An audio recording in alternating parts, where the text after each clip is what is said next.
Akala ko ba hindi may sisigang yan? Bakit naging sinigang na yan?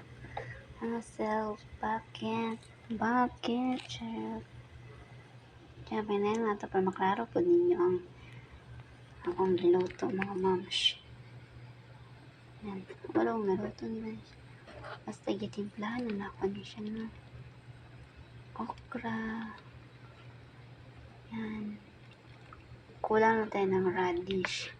Maglagay sa ako. Kaya lang, tinamad ang person. Ayun. Wala nga pala kaming radish. Yung totoo. Dahon.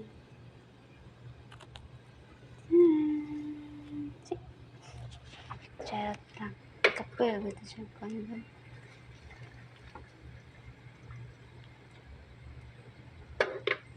Walay time lapse ka. Paano kay gikaw? Tamad ang person.